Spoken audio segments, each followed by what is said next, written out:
what's going on in Los Angeles, where it seems like everybody is just about what makes things worse, okay? What is the reality of ICE? What is the reality of the criticisms? What does this situation mean to what's going to happen next? I want to bring in the man that President Trump has designated to do the job.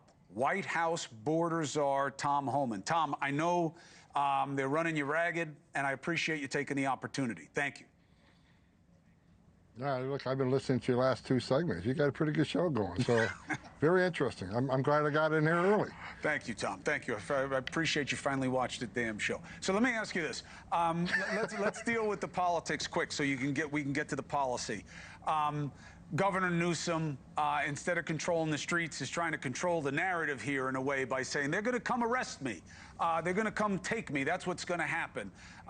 What would that be about? Is that even something that would be considered? No, this has been blown so far out of proportion, Chris. So I was interviewed by an NBC reporter. And we were talking about the protesters. And I said, look, people have the right to protest. They got their First Amendment rights, and I salute them. But they can't cross that line. They can't impede ICE officers. They can't put their hands on them. They can't throw Molotov cocktails. They can't damage government property. They can't cross that line. Because when you cross that line, it's criminal. And when you cross the line, we won't seek prosecution. Then the reporter asked me, well, how about Karen and the Mayor Bass and Governor Newsom? They possibly can be indicted. I said, look, if they cross that line, they commit a crime, of course they can be. Anybody can be. No one's above the law. There's no threat to arrest Governor Newsom, but the statement was made. Just like anybody else. If he crosses that line of impeding ICE enforcement efforts, if he knowingly harbors and conceals an alien, that's a crime. We would ask AG, the Attorney General, to seek prosecution. It wasn't a threat, but my words were taken out of context, but it is what it is. I stand by what I said. No one's above the law. I've heard that for 4 years. President Trump was above the law. No one's above the law. Either is the governor of California. What do you make of the criticism beyond the spectacle of you want to remove bad guys, that's fine, but you're going into sensitive places, you're breaking up communities, you're going way beyond getting the bad people and you're scaring the good people?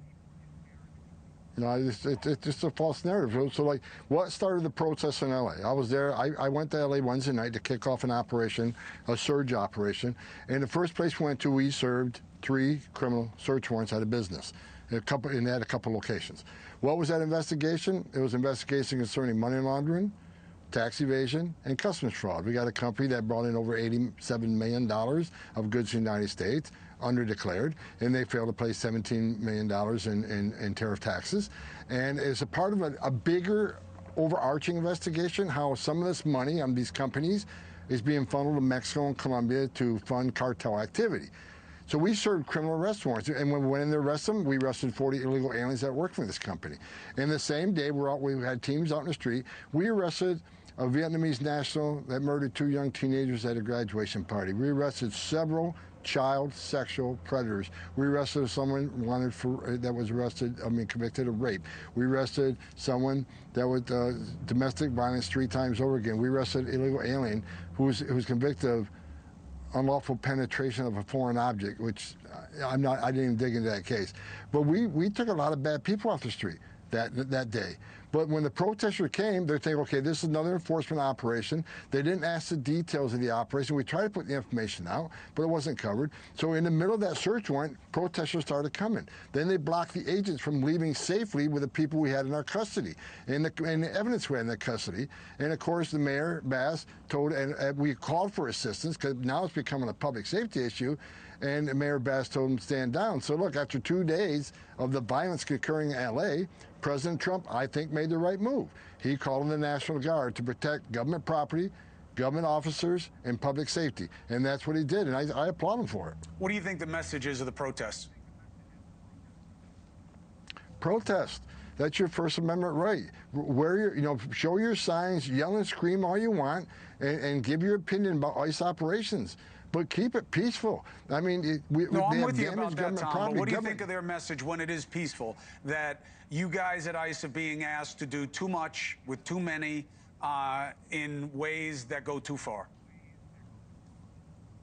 I don't think we're going too far. I think the men and women at ICE are acting very professionally, and they're out there enforcing laws enacted by Congress. If you don't like what ICE does, I tell these people all the time, if they don't like what ICE does, then protest Congress.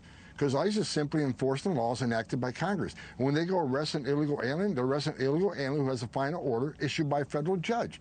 And we're executing his orders. That is their job. So go protest Congress. Go protest the immigration courts if you want. But ICE is funded to enforce immigration law. That's what Congress funds us to do, and that's the oath these men and women take. And I want to remind everybody, the ICE officers, they're not terrorists. They're not racist like I see the signs in this protest. They're mothers and fathers, too. They have children. They don't hang their hearts on the hook at home every time they come to work. They see a lot of terrible things. Immigration enforcement has always been controversial. I've been doing it since 1984. It's always been emotional. I get it.